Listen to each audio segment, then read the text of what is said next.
Penyelidikan ialah satu pencarian untuk menjelaskan sesuatu perkara agar penyelidik dapat menyelesaikan masalah dengan bantuan maklumat yang telah dicari. Adapun penilaian pula ialah satu proses mengenal pasti, memperoleh dan menyediakan maklumat berguna bagi keputusan mempertimbangkan pilihan yang ada. Berikut merupakan persamaan penyelidikan pendidikan dan penilaian pendidikan. Yang pertama ialah kedua-duanya menggunakan format melapor diri. Yang kedua, kedua-duanya menggunakan langkah-langkah pengumpulan data. Yang ketiga, kedua-duanya menggunakan untuk meningkatkan mutu pengajaran dan pembelajaran. Yang keempat, kedua-duanya mengikut langkah-langkah dalam proses yang sama. Dan yang terakhir, kedua-duanya mengenal pasti keberkesanan sesuatu kaedah pengajaran yang dilaksanakan. Okey, seterusnya ialah perbezaan penyelidikan dan juga penilaian. Okey, dari segi konsep, penyidikan ialah pengumpulan pengalisan maklumat untuk menyerang dan memahami sesuatu masalah ataupun isu. Manakala penilaian pula bercorak kualitatif tentang sesuatu konsep pelajaran berdasarkan markah dalam ujian. Bagi definisi penyelidikan pula ialah kaedah sistematik bagi mencari jawapan kepada persoalan yang dikemukakan. Manakala penilaian pula kaedah yang digunakan dalam proses pengembangan kurikulum untuk menentukan keberhasilan kurikulum yang dilaksanakan. Okey, penyelidikan kaedah penyelidikan ialah kaedah khusus yang telah ditetapkan seperti hipotesis dan juga instrumen kajian. Manakala kaedah bagi penilaian pula menggunakan kaedah seperti penilaian formatif ataupun sumatif. Tujuan penyelidikan adalah untuk merangka serta menyelesaikan masalah dan mencari sebab mengapa sesuatu perkara itu berlaku. Manakala tujuan penilaian ialah untuk mengetahui sejauh mana konsep yang disampaikan dapat difahami oleh murid. Okey, bagi kepentingan penyelidikan ialah untuk menambah baik amalan, memberi maklumat untuk mengubah sesuatu dasar dan dapat meningkatkan keberkesanan amalan semasa.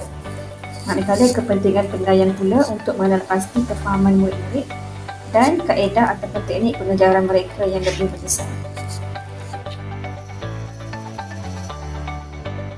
Seterusnya, saya akan menerangkan pula tentang persamaan penyelidikan kuantitatif dan kualitatif.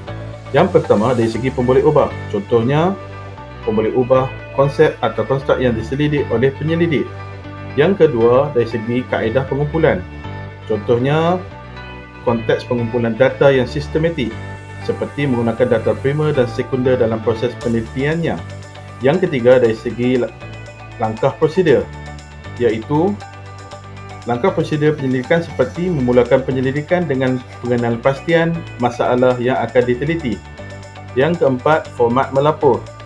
Contohnya, dalam konteks format melapor masalah kajian seperti mengikut langkah dalam proses penyelidikan yang sama. Yang kelima, dari segi penggunaan data, iaitu kedua-duanya menggunakan data sebagai bahan analisis.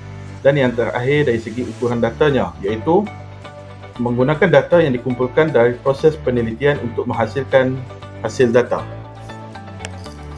Seterusnya ialah perbezaan penyelidikan kuantitatif dan juga kualitatif. Dari segi bentuk data, kuantitatif ialah data yang berbentuk angka yang boleh diukur. Manakala penyelidikan kualitatif, data berbentuk perkataan ataupun ayat yang dikumpul melalui temu bual yang direkod dalam bentuk audio ataupun visual. Dari segi instrumen kajian, penyelidikan kuantitatif menggunakan instrumen soal selidik, temu bual berstruktur, pemerhatian dan juga set data.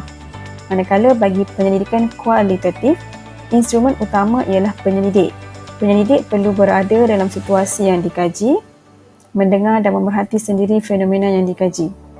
Dari segi reka bentuk kajian, penyelidikan kuantitatif menggunakan reka bentuk kajian yang ditetapkan sebelum data dipungut, iaitu formal, lebih spesifik dan juga prosedur kajian yang terperinci. Manakala penyelidikan kualitatif, reka bentuknya bersifat fleksibel, boleh diubah suai mengikut keadaan dan keperluan situasi. Peserta kajian bagi penyelidikan kuantitatif ialah menggunakan sampel ataupun teknik persampelan tertentu, iaitu saiz sampelnya lebih besar dan dipilih. Bagi penyelidikan kualitatif pula, Penyelidik adalah sebahagian daripada peserta kajian. Maklumat kajian diperoleh secara langsung daripada peserta kajian. Saiz sampelnya lebih kecil dan dipilih secara bertujuan. Manakala bagi perbezaan analisis data, penyelidikan kuantitatif lebih didaktif, statistikal dan dilaksanakan selepas pungutan data. Bagi penyelidikan kualitatif pula, analisis data lebih induktif, model, tema, konsep dan juga berterusan. Pengertian kajian tindakan. Menurut Campbell and Goh 1992, suatu proses perancangan, pelaksanaan, pemerhatian dan refleksi guru yang cuba membaiki pengajaran mereka. Menurut Elliot 1981, satu kerangka penilaian kendiri mementingkan aktiviti, refleksi dan inquiry bertujuan untuk memperbaiki atau mengubah amalan kendiri berkaitan situasi sosial guru, murid, pentadbir dan individu lain yang berkepentingan. Menurut McBride and Shortstack 1994, refleksi tentang pengajaran sendiri, fokus utama adalah memperbaiki amalan kendiri. Okey, Raja berikut menunjukkan bahawa satu gelung proses kajian tindakan yang mana dia bermula daripada idea permulaan. Okey, satu kajian tindakan ni akan bermula daripada sebuah idea untuk perubahan atau penambahan dalam memperbaiki amalan guru itu sendiri.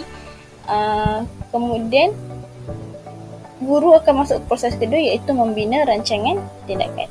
Okey, guru akan membina rancangan tindakan untuk bertindak ke arah penambahbaikan, yang mana sebagai permulaan, guru ni akan menilai situasi sedia ada bagi mendapatkan maklumat yang akan membantunya merancang tindakan yang bakal diambil.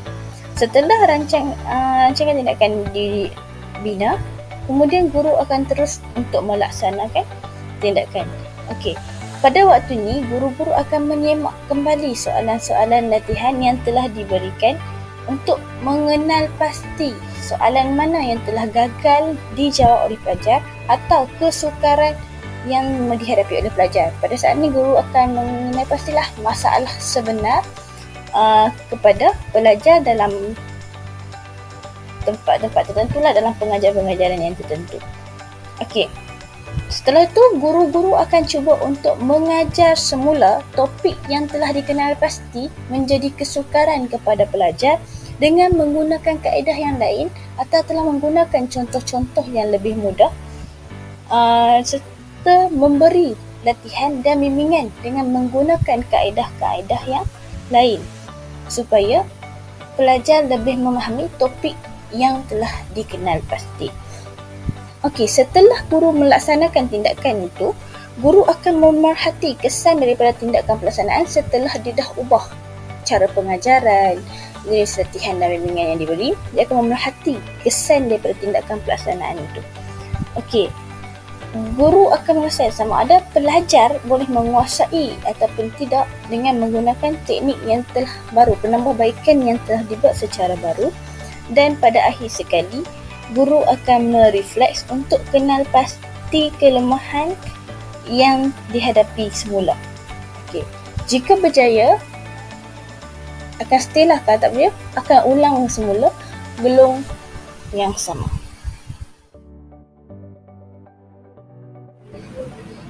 Model penilaian CIPP. Yang pertama ialah C. Konteks.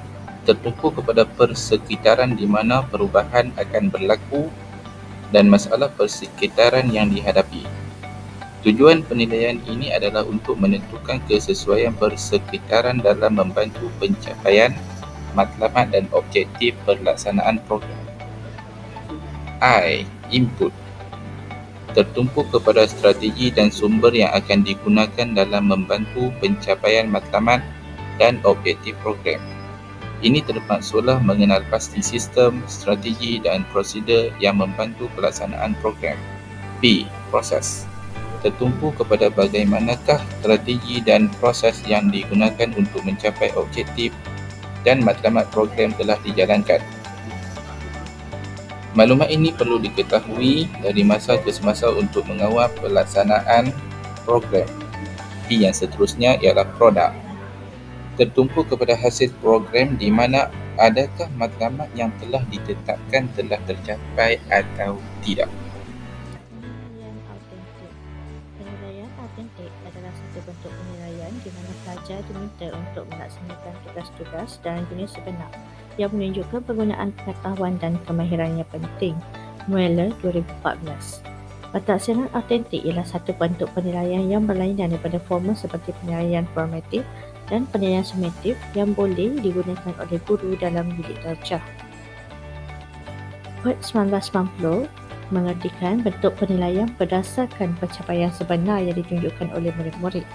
Rees 1992 mengatakan autentik merupakan amalan yang membabitkan murid-murid secara realistik dalam menilai kemajuan mereka sendiri. Rudner dan Boston 1994 mengatakan autentik proses yang memerlukan murid-murid mendemonstrasikan pengetahuan, kemahiran dan strategi. Penilaian autentik adalah satu bentuk penilaian di mana murid-murid diminta untuk melaksanakan tugas-tugas sebenar secara realistik yang menunjukkan penggunaan pengetahuan dan kemahiran diri mereka yang sebenar. Penilaian tradisional. Dickley 2003 menyatakan bahawa pentaksiran tradisional sering memberi tumpuan kepada kemampuan hafalan dan melihat kembali pembelajaran yang mana tahap kemahiran kognitif yang lebih rendah. Sistem pentaksiran pada masa kini berpandukan kurikulum yang hanya mencakupi kebolehan pelajar mengingat dan kemahiran menghafal semata-mata. Kemahiran yang lain tidak diaplikasi, dianalisis, disintesis dan dinilai dalam sesuatu penilaian. Baker Faruqi 2008. Ciri-ciri penilaian autentik yang terdiri daripada performance based on real life events, relates to instructions, emphasizes emerging skill. Performance based adalah menilai pemahaman melalui penampilan tugasan yang dilaksanakan dan memberi bukti-bukti kukuh yang membuktikan bahawa murid tersebut mencapai kehendak hasil pembelajaran. Sebagai contoh, melalui penceritaan semula, bercerita, portfolio. Based on real life event adalah bentuk pentaksiran yang dijalankan menyerupai situasi sebenar dalam aspek konteks dan attitude profesional serta percakapan, iaitu temu bual atau permahtian. Relates to instruction adalah pentaksiran yang dijalankan adalah sejajar dengan kehendak hasil pembelajaran, kandungan kurikulum dan maklumat kejayaan masa depan melalui eksperimen atau demonstrasi. Emphasizes emerging skill adalah pentaksiran berdasarkan prestasi dan memerlukan murid menunjukkan penguasaan terhadap kemahiran tertentu, iaitu melalui projek, pameran, penceritaan semula dan bercerita. Berikut adalah perbandingan penilaian tradisional dan penilaian autentik. Definisi penilaian tradisional adalah mengukur apa yang murid-murid boleh lakukan pada suatu masa tertentu sebagai contoh ujian. Bagi penilaian autentik, definisinya adalah pentaksiran daripada pelbagai aspek, iaitu merangkumi pengetahuan murid, pemahaman mendalam, penyelesaian masalah, kemahiran sosial dan simulasi. Pendekatan yang digunakan dalam penilaian tradisional ialah berpusatkan guru, manakala penilaian autentik berpusatkan bahan. Kaedah yang digunakan dalam penilaian tradisional ialah kaedah pentaksiran secara ujian bertulis dan ujian lisan, manakala penilaian autentik menggunakan kaedah pelbagai jenis pentaksiran iaitu esei, portfolio, eksperimen, pameran dan persembahan. Antara pengalaman di dalam penilaian tradisional ialah murid tidak menunjukkan keadaan sebenar apa yang mereka tahu. Manakala penilaian autentik, murid mengalami situasi sebenar dalam sesuatu perkara atau ujian.